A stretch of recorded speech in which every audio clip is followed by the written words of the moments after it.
Bonjour à toutes et à tous et bienvenue sur Phone Android. Aujourd'hui on se retrouve pour parler d'un petit ordinateur portable. Et oui, ça faisait longtemps. On a ici le Asus ZenBook Duo 14 pouces, la version de 2021, intégrant un processeur de 11e génération signé Intel.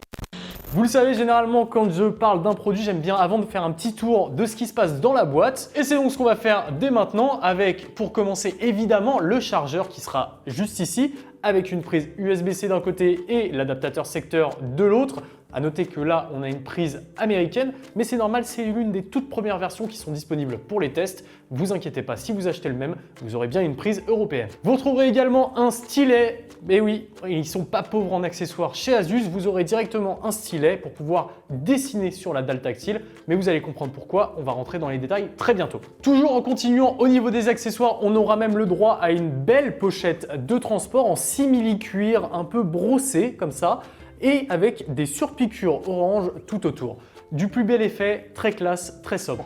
Et pour finir, un petit accessoire qui vous permettra tout simplement de surélever votre ordinateur pour pouvoir laisser un peu d'espace pour l'aération juste en dessous. Voilà, ça c'est pour le contenu de la boîte. Maintenant, on va s'intéresser sans plus tarder à ce petit Asus ZenBook Duo. Alors généralement, ultra portable ne rime pas forcément avec innovation. Et c'est pour ça que j'aime beaucoup la proposition d'Asus sur la gamme ZenBook Duo. En effet, c'est une déclinaison de la version Zephyrus qui est faite pour les gamers, mais ici en version grand public. C'est ici un ordinateur portable intégrant deux écrans. Ce ZenBook Duo, et pour donner son nom technique, c'est le UX482, a été présenté lors du CES de 2021, le CES All Digital. Et ce qui est cool, c'est qu'il propose une alternative très intéressante au laptop plus conventionnel qui saura moderniser un peu votre façon d'utiliser le produit. Sur la face avant de cet ordinateur, on retrouve juste ici donc le capot en aluminium brossé de façon circulaire tout autour du logo Asus qui lui est en métal, je pense que c'est un autocollant mais en métal miroir.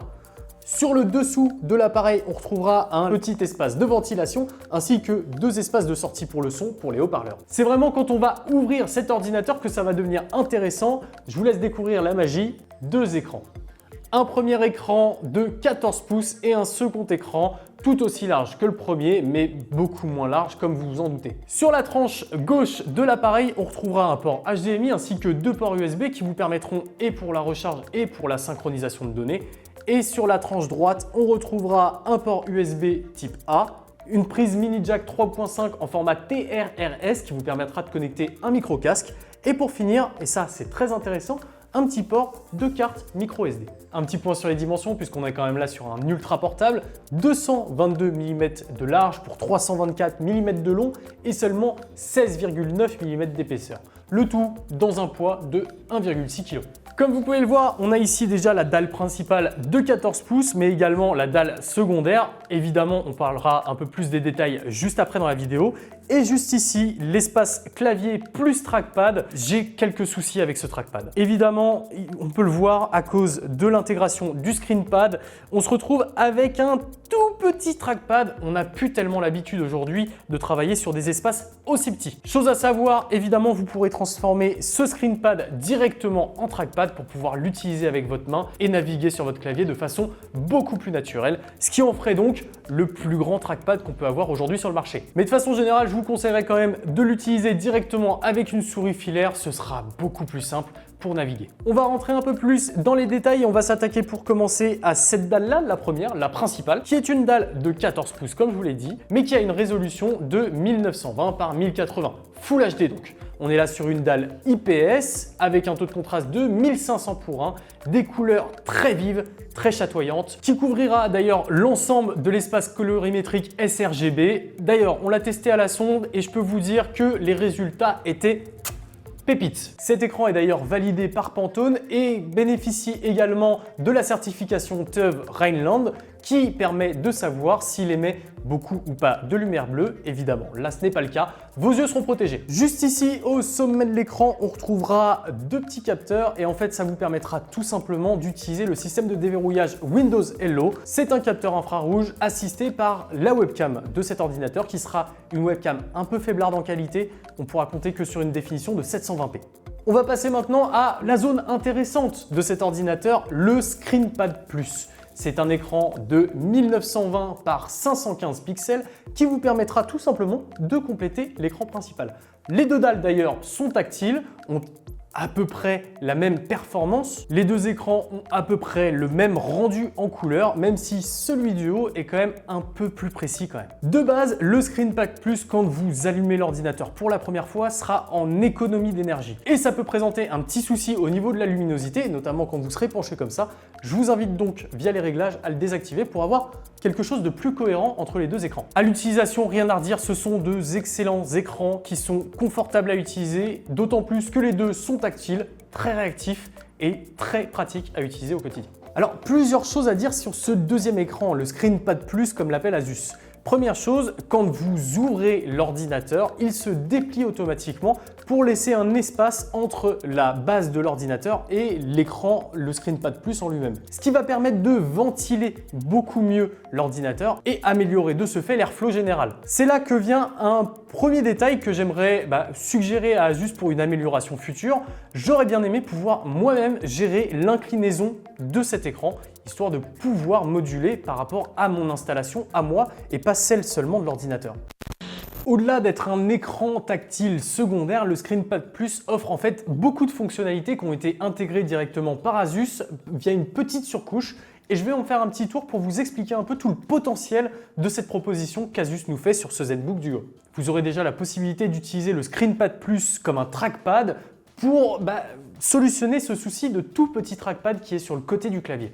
Mais en plus de ça, pas mal de fonctionnalités, comme je vous l'ai dit. La première, Quick Key, qui vous permet tout simplement d'intégrer des macros que vous aurez préparés. Et de base, on retrouve les essentiels, copier, coller, tout sélectionner, tout supprimer. Bref, un ensemble de touches tactiles sur lesquelles vous pouvez aller directement taper avec votre doigt plutôt que faire le raccourci clavier. Pour vous donner un exemple plus concret, vous pouvez également tout simplement glisser sur Photoshop votre barre d'outils sur le ScreenPad Plus, y accéder de façon tactile et utiliser l'ensemble de la dalle de 14 pouces pour votre fichier qui est ouvert et sur lequel vous travaillez. Mais ce n'est pas tout. Comme vous avez pu le voir quand on a présenté le design, on est là sur un clavier TKL, 10 Keyless, qui en fait n'a tout simplement pas de pavé numérique. Et vous pourrez tout simplement, avec une petite fonctionnalité très pratique et rapidement accessible, en simuler un pour pouvoir taper vos chiffres directement sur un pavé numérique tactile. Je vous parlais de Quick Key avec ses petits raccourcis et ses petites macros, et c'est clairement la fonctionnalité qu'on a préférée quand on a testé ce produit. On se prend très rapidement au jeu de créer ces petites macros pour améliorer son workflow et rapidement aller chercher nos fonctions directement du doigt. En plus, c'est très lisible, tout est grand sur le petit écran secondaire et ça permet vraiment d'améliorer sa vitesse de travail, ne pas avoir à taper ses raccourcis et chercher ses touches de clavier.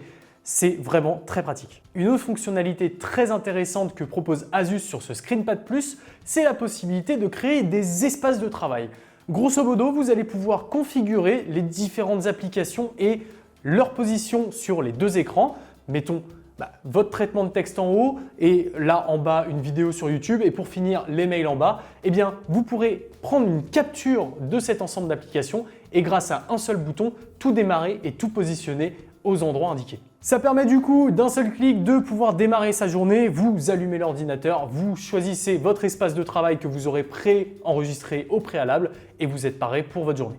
Il existe aussi deux petits boutons très intéressants qui sont positionnés juste au-dessus du trackpad tactile, celui où vous utilisez votre doigt avec le clic droit et le clic gauche. Le premier va vous permettre tout simplement de désactiver et d'éteindre le ScreenPad Plus, mais le second, et c'est là que ça devient intéressant, vous permet d'un seul clic de faire migrer toutes les fenêtres qui étaient en bas vers l'écran du haut et toutes les applications qui étaient sur l'écran du haut vers l'écran du bas. Ça vous permet de rapidement switcher entre les deux configurations pour pouvoir naviguer rapidement.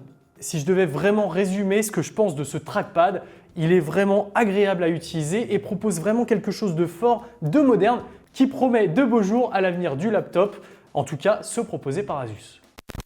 Bon là, je vais attaquer un point qui fâche un petit peu. Le son de cet ordinateur. C'est un ordinateur signé Harman Kardon, donc on pouvait s'attendre à quelque chose de performant et de qualitatif. Et bien malheureusement, j'ai pas trouvé du tout que c'était le cas.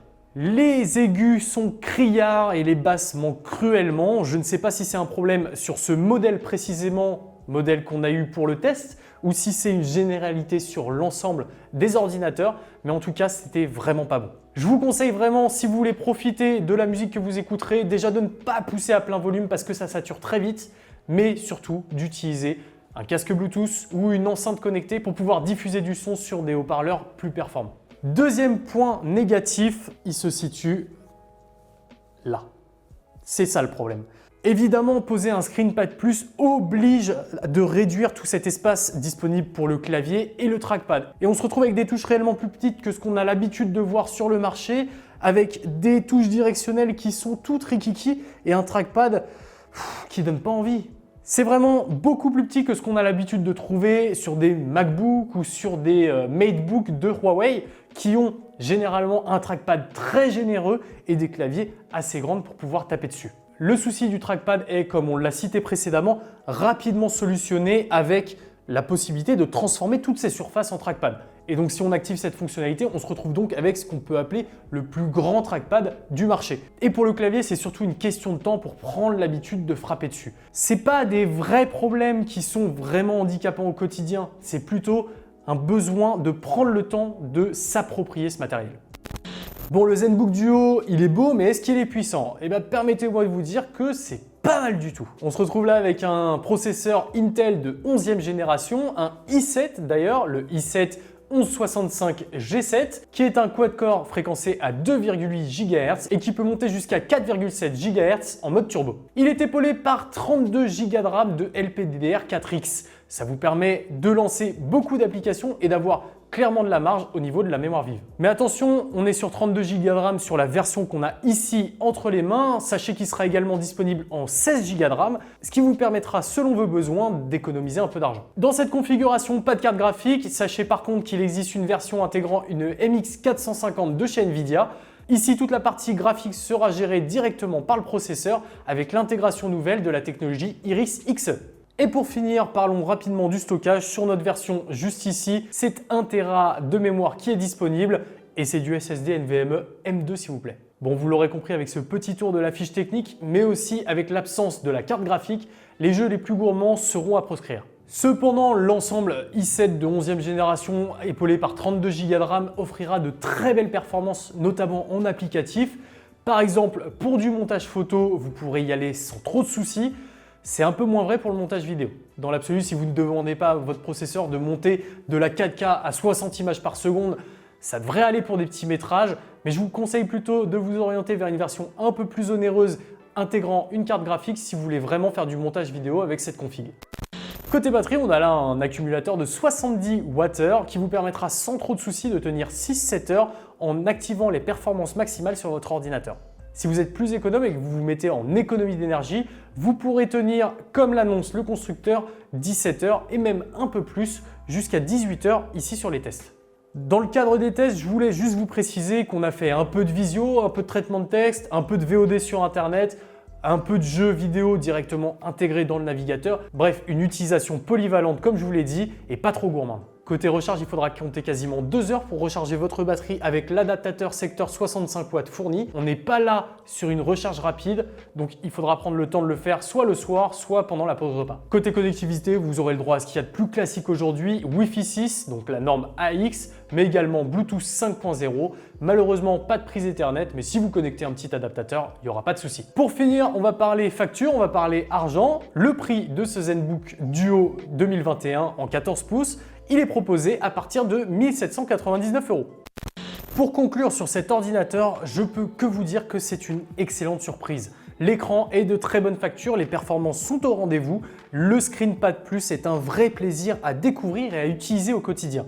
Il s'intègre très naturellement dans notre façon d'utiliser le laptop et arrive sans trop de problèmes à compenser la petite taille du trackpad qu'on avait entre les doigts au début. Je pourrais vraiment le recommander à des créatifs qui font principalement du montage photo. Pour la vidéo, c'est un peu plus discutable, mais pour les personnes qui font du traitement photo, du Photoshop, du Illustrator par exemple, vous n'aurez pas de souci avec cet ordinateur. En plus, vous aurez tout ce qu'il faut qui est fourni, que ce soit le stylet, la housse de transport, les 2 écrans tactiles, vous aurez tout ce qu'il faut pour travailler.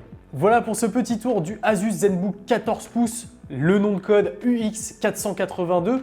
la version 2021. Je vous invite évidemment à aller checker en description le lien vers le test complet sur le site. Si vous avez des questions, n'hésitez pas à nous les poser en commentaire. Pour finir, je vous invite à liker cette vidéo si elle vous a plu, à vous abonner et à activer la cloche pour ne pas louper les prochaines vidéos. C'était Nacrium pour Phone Android. Salut!